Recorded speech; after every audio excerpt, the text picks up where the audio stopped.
Welcome, Gunrunner.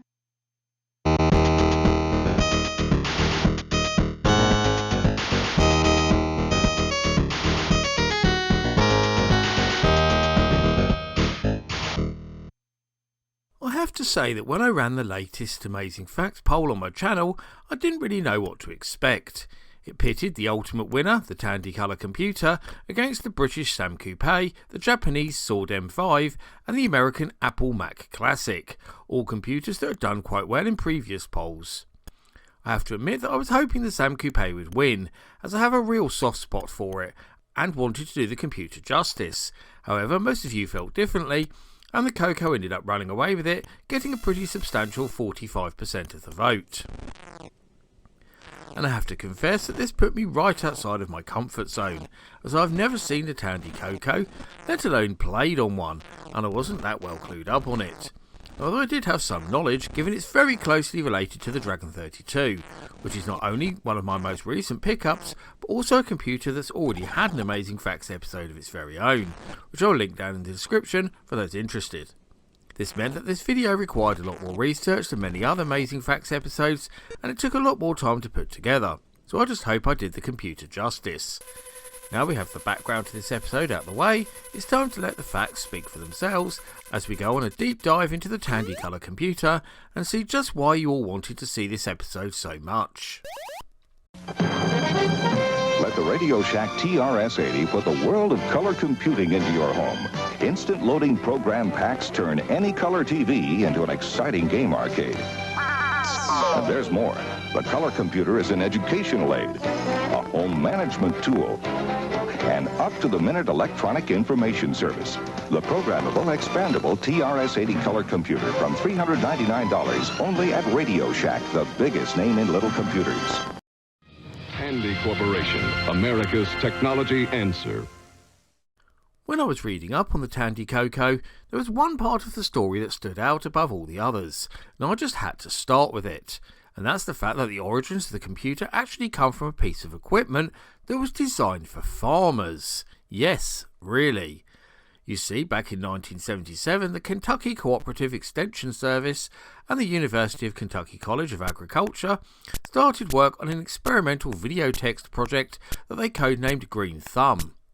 The goal was to create a low-cost video text terminal for farmers, ranchers and other businesses in the agricultural industry that would connect to a standard phone line and colour TV set and allow users to access real-time information useful for their day-to-day operations on the farm, such as the price of supplies and materials, as well as market prices for goods they were selling. They put out a tender for an electronics manufacturer to supply the equipment needed based on their own specifications, and Motorola Semiconductor in Austin, Texas, won the contract to design the chips and circuits. They were later joined on the Green Thumb project by Tandy Radio Shack, who would do all the manufacturing for the video text terminals themselves.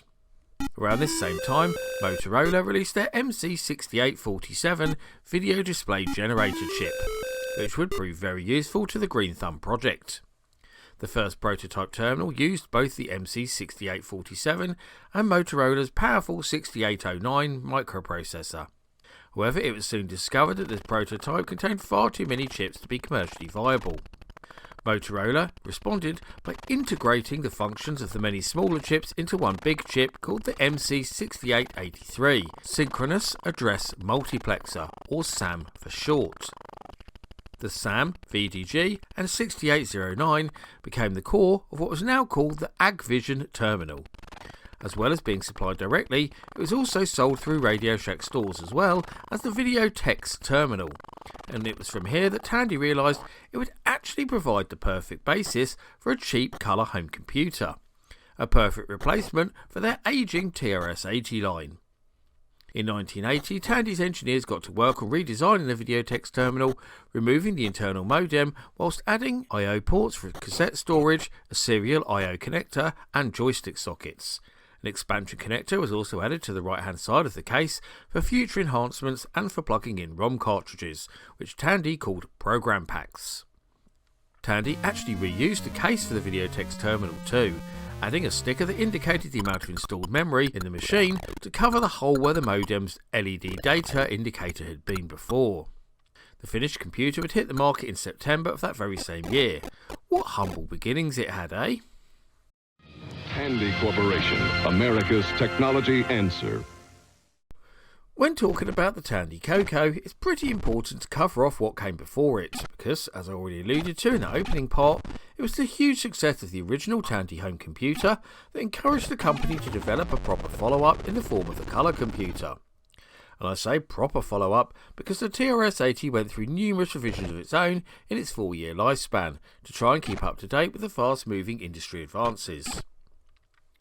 Based around a Zilog Z80 CPU, hence the name, with very rudimentary black and white character-based graphics, the computer is often compared to the Sinclair ZX81 or Timex Sinclair 1000 for all you Americans, except it came many years before. In fact, it was officially discontinued the same year the early Sinclair computer arrived.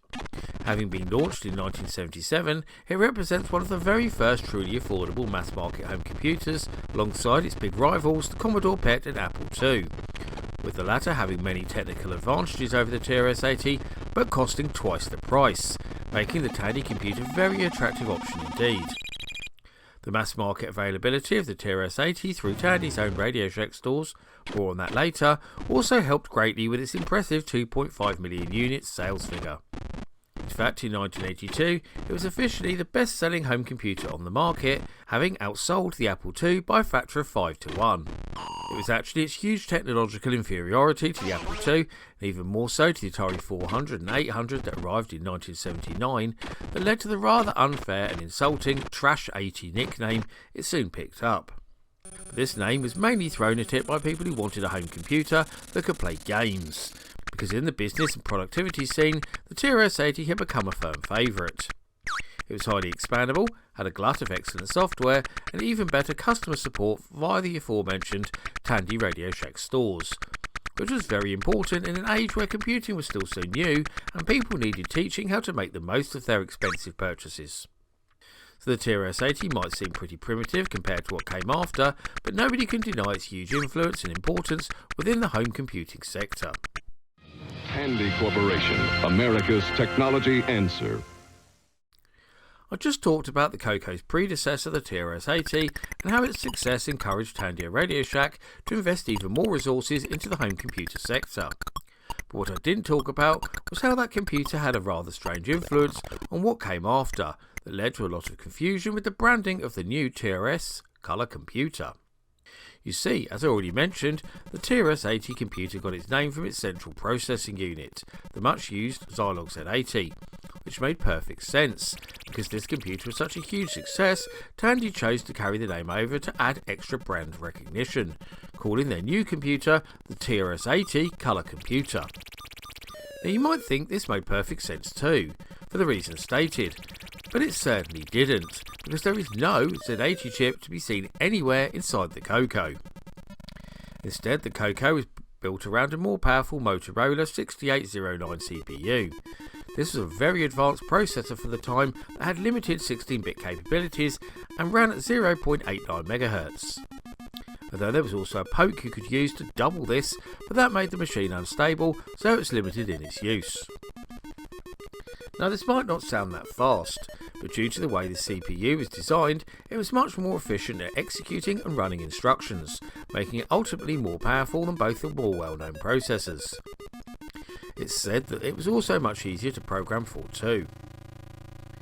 The only real downside to using this particular chip was that it wasn't as easy to port games from other 8-bit computers, and subsequently there were a lot less programmers out there with knowledge of this CPU who could program games for the CoCo. And this is the reason why the game selection for the machine isn't anywhere near as large as other computers of the era, and why it was almost completely ignored by the big publishers of the time too. Tandy Corporation, America's technology answer.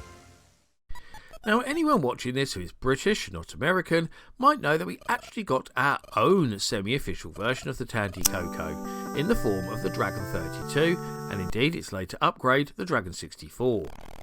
Produced by Welsh company Metoy, most famous as the manufacturer of Corgi model cars, the designs for the hardware inside the Dragon were actually purchased from chip designers Motorola rather than Tandy Radio Shack, which is why it's remarkably similar without being 100% compatible. This was done without Tandy's knowledge or consent, and apparently it rather irked them, which is why they also tried to launch the CoCo in the UK through their own stores, without much success I may add. As I said, the design of the Dragon 32 hardware is very closely based on the CoCo, with only some slight changes being made to the system ROM, as the Dragon needed to work with PAL TV sets. They were just different enough that they weren't compatible with each other, but it was very easy to make some small changes to the code of a CoCo game to get it to run on the Dragon and vice versa. The biggest difference was that the CoCo did have the full colour artifact graphics mode, whilst the Dragon didn't, and games were restricted to using one of two 4-colour modes or a high-resolution monochrome mode. It did have a far superior keyboard though, and proper video output, which stood in its favour. In a rather strange turn of fate, Dragon Data actually signed a licensing deal with New Orleans-based Tandy Corporation to manufacture, market and distribute the Dragon 32 and 64 computers in North America. This would see the Dragon going head-to-head with the computer that it cloned, the Tandy CoCo. The external design would remain exactly the same as the UK model, with only minor adjustments being made to the internal circuitry so it's compatible with NTSC TVs. This would of course make it virtually identical on a hardware level to the Tandy Color computer and give Tanno an instant resource of games and other software in their homeland. Unfortunately, this venture proved to be very unsuccessful for Tanno. The North American home computer market was extremely cutthroat at this time, and the deep discounting being applied by the likes of Commodore and Texas Instruments left it very difficult for anyone else to get a foothold on the market. In fact, they were left with so much unsold inventory that it was possible to purchase the Tanno Dragon new in a box until early 2017 from California Digital, a retailer that purchased the remaining stock. Tandy Corporation, America's technology answer. One thing you'll know from watching my Amazing Facts videos is that when there are 8-bit computers being talked about, there always seems to be a wide variety of copies and clones from less developed countries, with no concern for copyright, especially if the computer in question was successful. And the Tandy CoCo is another that inspired a wide selection of less than legal copies. We already covered the Dragon separately, but there are many others from more far-flung parts of the world, so let's have a look at those too. What is really weird about this though is that most of the Tandy CoCo clones in existence originate from Brazil. I'm not really sure why this is, and I couldn't find a good answer anywhere either, so I'd love to know if any of my Brazilian viewers have any ideas why this is. Amongst the many clones released in the South American country are the Prologica CP400 Color, Varix VC50, LZ Color 64, Dynacom MX1600, Codimex CD6809, and the Microdigital TKS 800. On the other side of America, in Mexico, we had the Micro SEP, a CoCo 2 clone with 64 kilobytes of memory that was introduced by the Secretary of Education. The Micro SEP was intended to be distributed nationally to all the public schools teaching the 7th to 8th grades. They were presented as a design of the Centre of Advanced Research and Studies of Instituto Politécnico Nacional. Like the Dragon 32, these computers also included separate video output. Whether these computers were designed by the Institute or were licensed from the original designers, Motorola, like the Dragon 32 though, is unclear. A Taiwan-based company called Sampo also made a CoCo clone too, called the Sampo Color Computer, which was initially made available in their own home country as well as Korea, with plans to roll it out across all of East Asia. However, Tandy managed to block sales of the computer in the region with legal action due to copyright infringements on the ROM code, and eventually persuaded Sampo to withdraw it from the market. Tandy Corporation, America's technology answer. All Tandy Color computers shipped with Color Basic included in the ROM, so you could get programming from the offset. Considered one of the better versions of the language at the time, Color Basic was actually a slightly adapted version of the industry standard Microsoft Basic, which meant it was very easy to adapt existing programs written in the language to work on the CoCo. Now I know this doesn't sound all that brilliant or outstanding, but Tandy actually offered a second version of Basic called Extended Color Basic, or ECB for short, which could be included with your CoCo instead if you paid extra for the pleasure. Offered as a standard on the CoCo 2 and CoCo 3, ECB was a significant upgrade on the original version and offered extra abilities including full operation of the sound chip, extra graphical functions that included the ability to mix modes, and in later updates, language disk operation instructions too. There were also compilers made for ECB to make your programs run even faster. By this point, I'm sure you're wondering why Tandy didn't just include this version of BASIC as standard. There's actually a good reason for that. You see, the original version of the CoCo had just 4K of RAM, and the BASIC was stored on an 8K ROM chip, but ECB needed at least 16K of memory to run. Therefore, Tandy only offered it as an optional extra for users who bought 16K or 32K CoCos, or those who wanted to upgrade their computers later on without invalidating their warranty. They charged $99 for this service, so only serious users took it up. The press of the time held ECB in very high regard indeed, so much so in fact that in 1981, Byte magazine said that through Extended Colour Basic, Tandy Radio Shack had released the first truly easy to use and inexpensive system that generates full colour graphics. Tandy Corporation, America's technology answer. As well as completely new, more powerful models, which I'll go into shortly, the original Model 1 CoCo also went through a number of different revisions of its own, both internally and externally, which are worth covering here, especially for those interested in owning one. As mentioned earlier in this video, the first version of the CoCo actually used the exact same outer design as the Videotex terminal it was based on, being rather large in size, with its brushed metal casing and large square keys that are placed quite far apart, a bit like an old 80s calculator. This was available with either 4K, 16K or 32K internally, and a badge on the outside signified the memory size, although this could of course be upgraded, this isn't always a definitive guide. In 1982, Tandy decided it was time to give the computer a new facelift, as it was looking a bit dated when compared to new machines that just arrived on the market, like the Atari XL range and the Commodore 64. And they went for a much brighter, cleaner look, which was more the fashion at the time. The new white CoCo also featured a proper typewriter-like keyboard, which was a huge improvement, and they also changed the memory configurations too.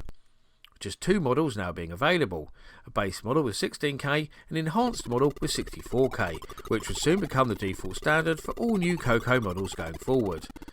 Throughout the CoCo's life, the number of chips and circuits were also massively reduced, making it much cheaper to produce. The very same year, Tandy also made another interesting move by making a new white version of the original computer that would be called the Tandy Data Products 100, completely removing the Radio Shack moniker so it could be sold in other stores too.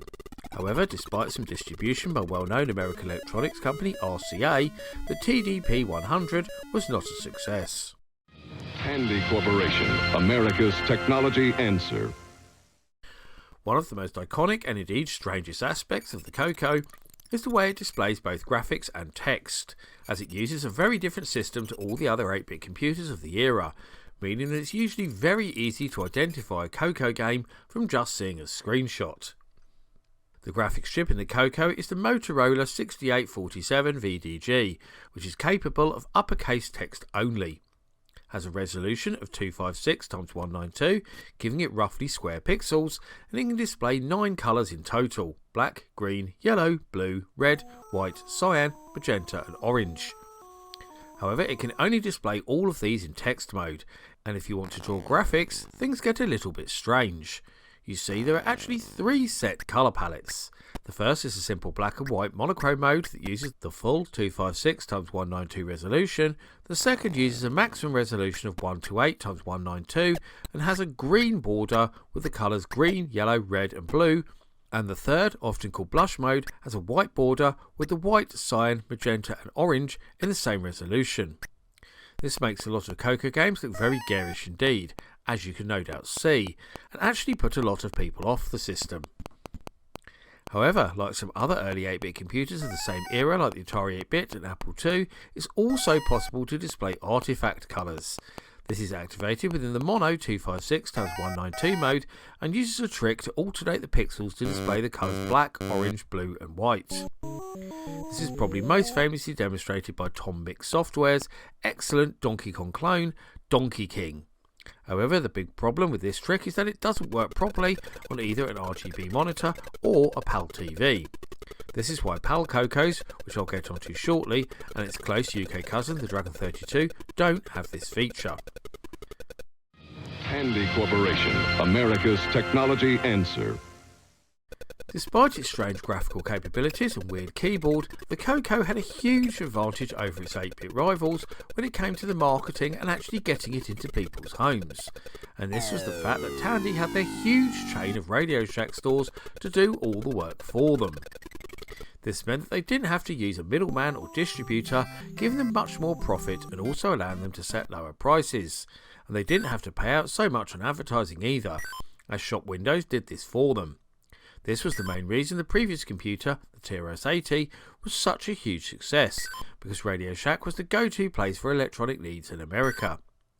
Just to give you an idea of how big an advantage this was to Tandy, at its peak, the Radio Shack chain was made up of over 8,000 branches. There really was one in every town and city.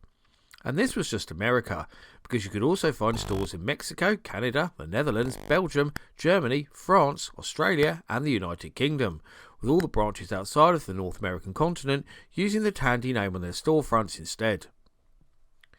Although Radio Shack did obviously sell computers and related products from other companies, the salespeople within the stores were obviously told to push Tandy products on their customers, and this was especially effective with parents and people who knew nothing about computers. However, this tactic didn't really seem to work so well outside of America, where they not only had more competition, but such pushy sales techniques were also frowned upon. This made the CoCo a total non-entity in places like the UK, with most people not even knowing a PAL version of the computer existed, especially as we already had the almost identical Dragon 32.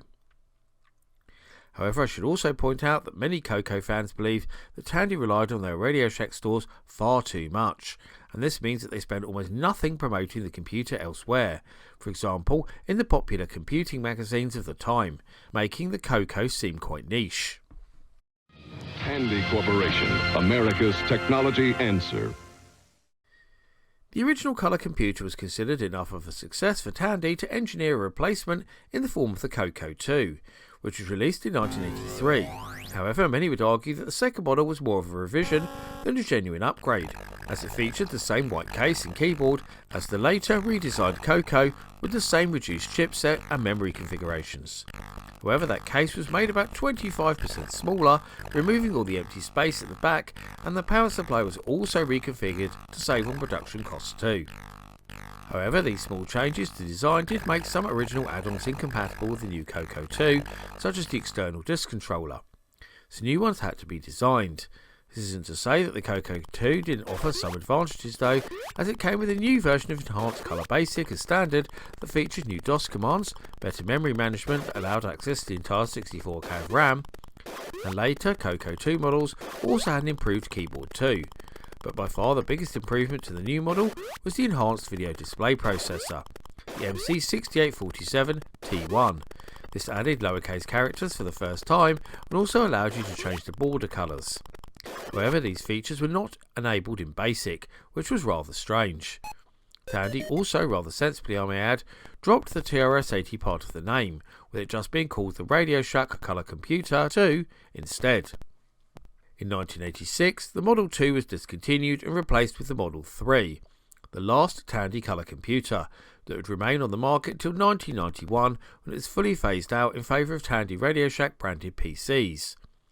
In fact, many people were surprised at the arrival of the CoCo 3 because of the existence of the IBM PC compatible Tandy 1000, which had proved to be very successful for the company.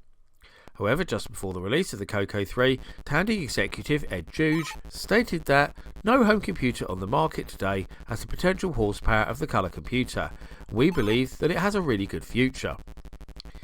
It also seemed to many existing CoCo users that Tandy had given up on the machine, as although it was still being sold in Radio Shack stores, all their focus seemed to be on the new Tandy PCs, and all the new software being released was coming from third parties.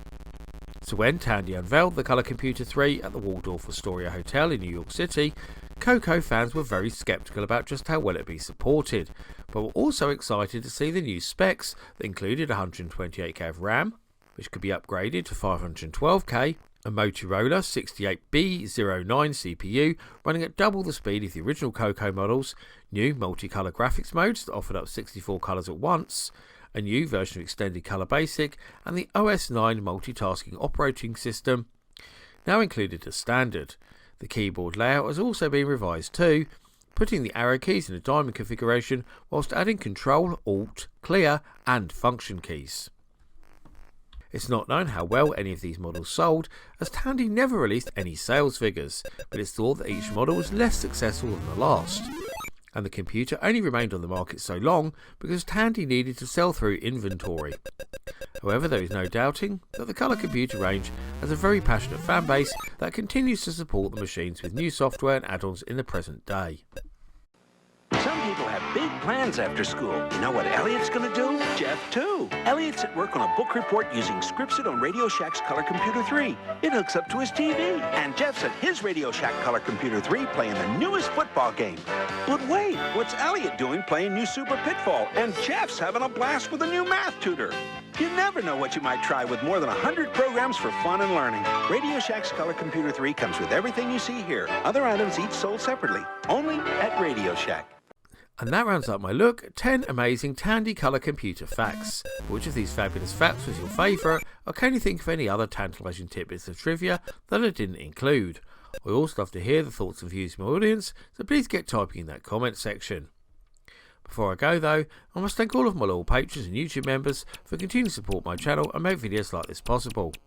However, I must give special thanks to the following people in particular for their much appreciated pledges: Dee Vaughan, Albert Davis, Richard Baker, Martin Wiggins, Peter Grantham, Bernard Santu, Mins, Classic Gamer 74, Josh Hartman, Daniel Skronsky, Ben P. Stein, Tabby Kitsune, Grady Haynes, Paul Daniel, Seth Robinson, Kalimatorn, Carl Olsen, Mark Strickland, Big Chuzzle, Carl Cloping, Black Siren, John Alberino, Krispy Kreme, Richard Tate, Tailboy 2011, and Electron Star Collapse. If you also want to help support this channel, then you can now join as a member for as little as just £2 a month. We can get access to exclusive videos and updates, and much more besides. Just click the button on my community page to get started. My Patreon is also still available if you prefer to support me in other ways too. I've been the Laird, I thank you for watching, and I'll see you all again for another video very soon.